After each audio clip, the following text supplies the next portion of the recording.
안녕하십니까. 조갑제TV 시청자 여러분, 저는 조갑제닷컴의 조세별입니다. 지금 시각은 2021년 7월 18일 밤 9시를 가리키고 있습니다.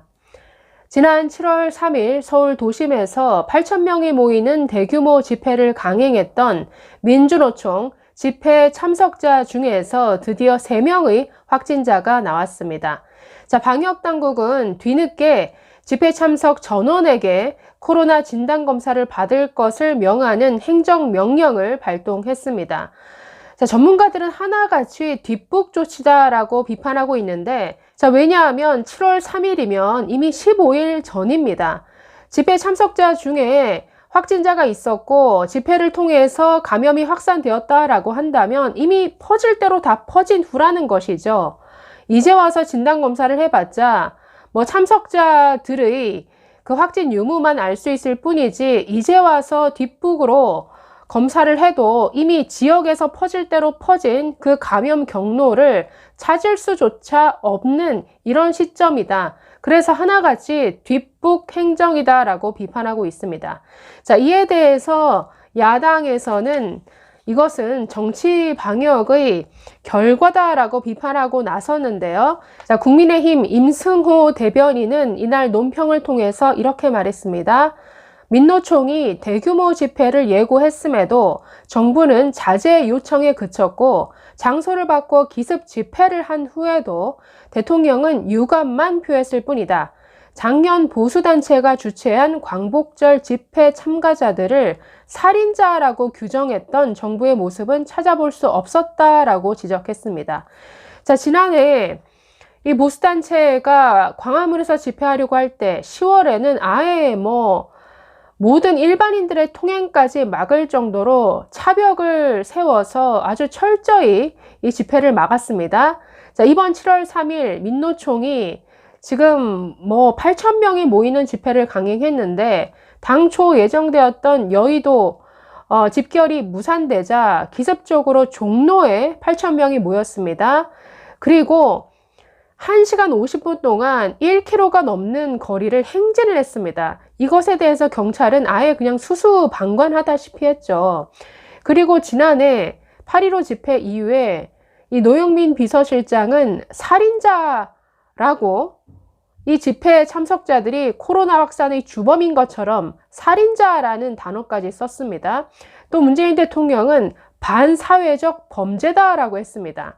이뿐 아니라 이낙연 당시 민주당 대표는 9월 초에 있었던 국회 연설에서 아예 광화문 집회를 코로나 재확산의 주범으로 못을 박았습니다.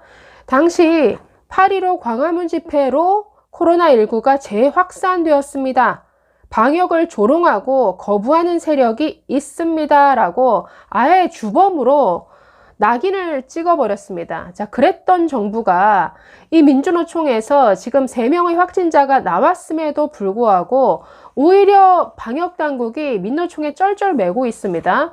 지금 행정명령을 내렸는데 민노총은 마녀 사냥하지 말아라, 사실 왜곡을 하지 말아라, 우리는 코로나 확산의 주범이 아니다, 그러면서 더 이상 비방하지 말라 아주 큰 소리 떵떵 치고 있습니다. 이러니까 질병관리청에서는 이런 행정명령을 발동했음에도 불구하고 이 민주노총 집회를 통한 감염 확산의 가능성은 높지 않다라고 지금 민노총을 두둔하고 있는 이런 지경입니다. 계속해서 국민의힘 임 대변인은 이렇게 말했습니다. 방역당국은 작년 보수단체의 집회 참가자 1만 명의 휴대전화 위치 정보를 조회해 참가자들의 동선을 끝까지 추적했지만 민노총 집회 참가자들에 대한 동선 추적은 없었다. 보수단체의 집회에는 쇠방망이를 들고 민노총 집회에는 솜방망이를 들고 있는 것이다. 정부는 집회의 성향에 따라 바뀌는 고무줄 방역 기준을 적용하며 민생 방역이 아닌 정치 방역을 해왔다. 민노총은 집회에서 확진자가 발생하자 마녀 사냥이라며 격한 반응을 보였다. 거센 비판을 받고도 110만 명 총파업을 예고하고 있는 민노총이야말로 국민의 건강을 볼모로 국민 사냥을 하고 있는 것 아닌가라고 강도 높게 비판했습니다.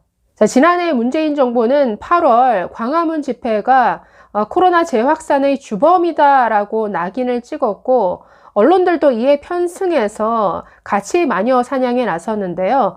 당시 그 일자별 코로나 확진자 추이를 보면 정말 이것은 비과학적인 그야말로 거짓 선동이었죠. 당시 8월 초까지 하루 평균 수십 명대에 머물던 확진자 수가 8월 중순경부터 급증을 했습니다. 그래서 8월 말에 이게 400명대까지 올라가는데, 자, 8월 13일부터 이미 급증을 했습니다. 그래서 8월 13일부터 100명을 돌파했고, 광복절 당일에는 이미 279명으로 늘어나 있던 상태였습니다. 그래서 광복절 그 다음 날에는 오히려 197명으로 줄어들었다가 17일에는 다시 246명으로 늘었고, 그 이후부터 쭉 급증해서 이제 8월 말 400명대가 되는데, 이 추이를 보면 이 집회가 일어나기 이미 그 전부터 코로나가 갑자기 급증하는 양상을 볼 수 있죠. 그런데 그 모든 책임을 이 광화문 집회에 뒤집어 씌웠습니다. 자, 그렇게 따지면 지금 민주노총이 이 코로나 4차 대유행의 주범이다라고 해도 논리상 아무 문제가 없죠. 왜냐하면 민주노총 집회가 있었던 7월 3일 확진자 수가 794명이었습니다. 자, 이 집회일로부터 일주일이 지난 시점부터, 즉 7월 11일부터 지금 1000명대로 올라서기 시작해서 지금 12일 연속 1000명대를 유지하고 있습니다. 자, 이러면 오히려 광화문 집회보다 지금 정확히 집회일로부터 열흘 이후부터 이 숫자가 굉장히 크게 올라갔습니다. 그러면 오히려 광화문 집회보다는 민주노총을 코로나 확산의 주범이다라고 하는 게 더 논리적으로 설득력 있는 것 아닙니까? 자, 그래서 민노총이나 광화문 집회나 코로나 확산의 주범으로 몰아가는 것 자체가, 이것 자체가 정치 방역인 것이죠. 그동안 이 문재인 정부는 코로나 재확산이 일어날 때마다 남 탓을 해왔습니다. 광화문 집회 탓이다, 2030 탓이다, 교회 탓이다, 무슨 이태원 클럽 탓이다, 온갖 탓을 다 해왔는데 절대 자기네들의 방역 실패다라고는 인정하지 않죠. 지금의 이 재확산은 뭐니 해도 제때 백신 공급을 하지 못한 이 정부의 무능 때문인데, 지금 차마 민주노총 탓은 못하고 있습니다. 그 대신에 2030 탓을 했었죠. 지금 백신 접종률이 1차 접종률만 겨우 30%에 머물고 있는 이런 상황을 만든 무능한 이 방역 행정을 탓하고 국민들께 고개 숙여야 하는데, 끊임없이 남 탓을 하다가 지금 민노총 탓을 해야 되는 상황이 오다 보니까 지금 이도 저도 하지 못하는 이런 참 비겁한 모습을 보이고 있습니다. 그렇기 때문에 정말 이 야당의 말대로 정치 방역의 결과가 얼마나 이 코미디스러운 결과를 초래하는지 지금 우리가 보고 있는 것이죠. 자, 이 민주노총에 대해서는 경찰의 조사도 굉장히 지지부진합니다. 작년 광화문 집회 있었을 때 관련 그 주최자들을 다 소환해서 경찰 조사하고 또 검찰에 넘기기까지 했죠. 그리고 아까도 그 논평에서 나왔지만 정말 이거는 감염병 그 예방법이라는 게 어떤 방역을 목적으로 내세우기만 하면 일반 개인정보 무한정 접근을 합니다. 휴대전화, 기지국 정보 다 받고 또 신용카드사로부터 그 카드 사용 내역 다 받아서 철저히 개인 신상 정보를 마음대로 추적을 하는데, 그런 식으로 추적해왔던 정부가 이 민주노총에 대해서는 왜 그런 조치하지 않느냐라는 것이죠. 똑같이 해야죠. 그래야 이게 공정 아닙니까? 자, 어디까지 정치 방역이 이어질지, 또 이렇게 큰 소리 치는 민주노총이 글쎄요, 정부에게 또 어떤 적반하장의 모습을 보일지 당분간 굉장히 코미디스러운 상황이 계속될 것 같습니다. 감사합니다.